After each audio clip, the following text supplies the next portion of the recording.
ദൈവനാമം വാഴ്ത്തപ്പെടുമാറാകട്ടെ. പ്രിയ ദൈവമക്കളെ, കർത്താവായ യേശുക്രിസ്തുവിൻ്റെ നാമത്തിൽ നിങ്ങളെല്ലാവർക്കും അനുഗ്രഹപൂർണമായ നല്ല ഒരു പ്രഭാതം ആശംസിക്കുന്നു.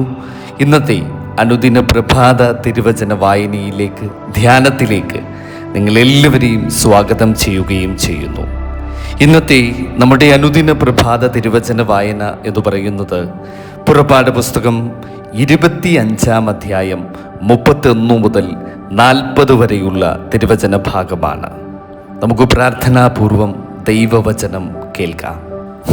തങ്കം കൊണ്ട് ഒരു നിലവിളക്കുണ്ടാക്കണം. നിലവിളക്ക് അടുപ്പുപണിയായിരിക്കണം. അതിൻ്റെ ചുവടും തണ്ടും പുഷ്പപുടങ്ങളും മൊട്ടുകളും പൂക്കളും അതിൽ നിന്നു തന്നെയായിരിക്കണം. നിലവിളക്കിൻ്റെ 3 ശാഖ ഒരു വശത്തു നിന്നും നിലവിളക്കിൻ്റെ 3 ശാഖ മറ്റേ വശത്തു നിന്നും ഇങ്ങനെ 6 ശാഖ അതിൻ്റെ പാർശ്വങ്ങളിൽ നിന്ന് പുറപ്പെടണം.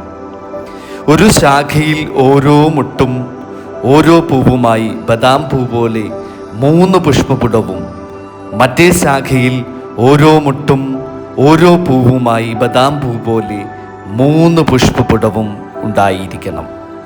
നിലവിളക്കിൽ നിന്ന് പുറപ്പെടുന്ന 6 ശാഖയ്ക്കും അങ്ങനെ തന്നെ വേണം. വിളക്ക് തണ്ടിലോ മൊട്ടുകളോടും പൂക്കളോടും കൂടിയ ബദാം പൂ പോലെ 4 പുഷ്പപുടം ഉണ്ടായിരിക്കണം.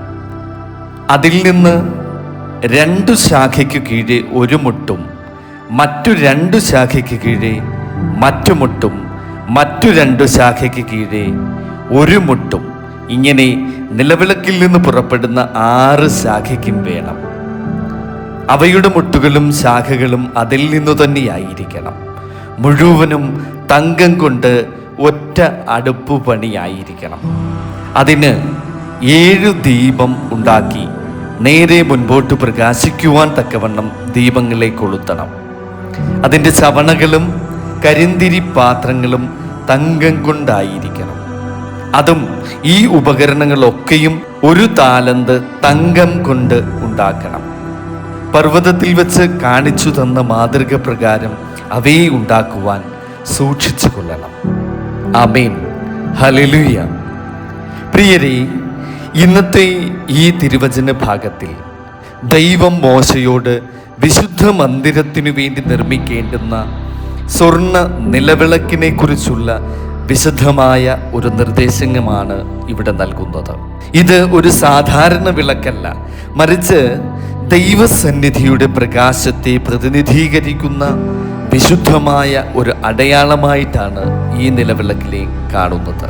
ഈ തിരുവചന ഭാഗം നമ്മെ പഠിപ്പിക്കുന്ന ആദ്യ സത്യം, ദൈവം വിശദാംശങ്ങൾ ശ്രദ്ധിക്കുന്ന ദൈവമാണ് എന്നുള്ളതാണ്. നിലവിളക്കിന്റെ രൂപം മുതൽ അതിൻ്റെ കൊമ്പുകൾ, പുഷ്പങ്ങൾ, അലങ്കാര പണികൾ എന്നിവ വരെ ദൈവം കൃത്യമായി ഇവിടെ നിർദ്ദേശിക്കുന്നു. നമ്മുടെ ജീവിതത്തിലും അങ്ങനെ തന്നെയാണ്. വലിയ കാര്യങ്ങളിൽ മാത്രമല്ല, ചെറിയ കാര്യങ്ങളിലും ദൈവം അതീവ ശ്രദ്ധയോടെ ശ്രദ്ധിക്കുന്നു.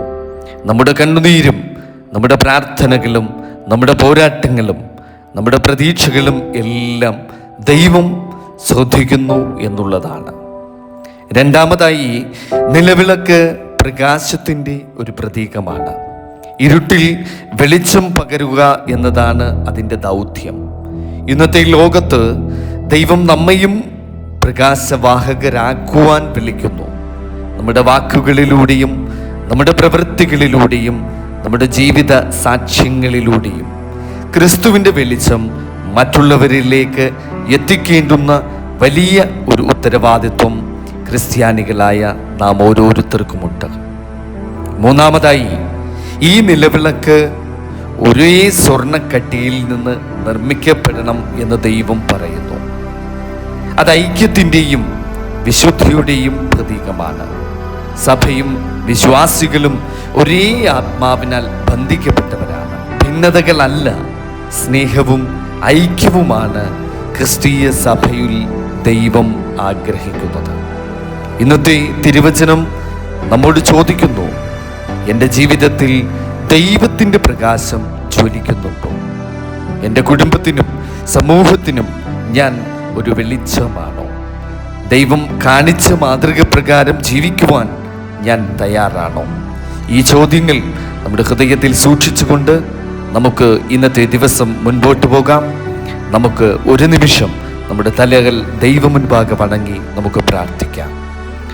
സർവശക്തനായ സ്വർഗീയ പിതാവാം ദൈവമേ, തമ്പുരാനെ, ഈ മനോഹരമായ പ്രഭാതത്തിനായി ഞങ്ങൾ അങ്ങേക്ക് നന്ദി പറയുന്നു.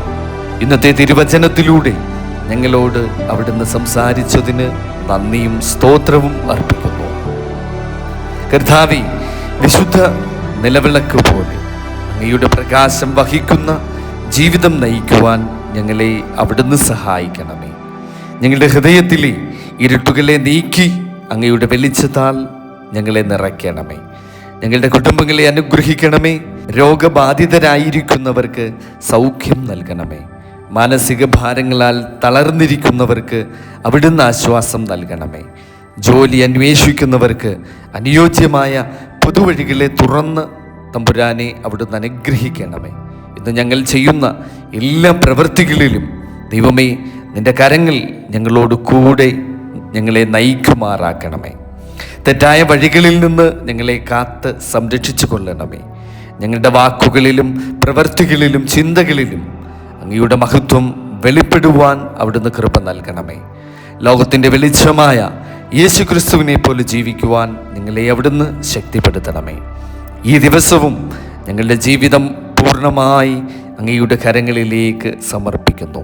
ഞങ്ങളുടെ കർത്താവും രക്ഷിതാവുമായ യേശു ക്രിസ്തുവിൻ്റെ നാമത്തിൽ അപേക്ഷിക്കുന്നു. കൃപയോടെ കേൾക്കണം പിതാവേ, ആമേൻ.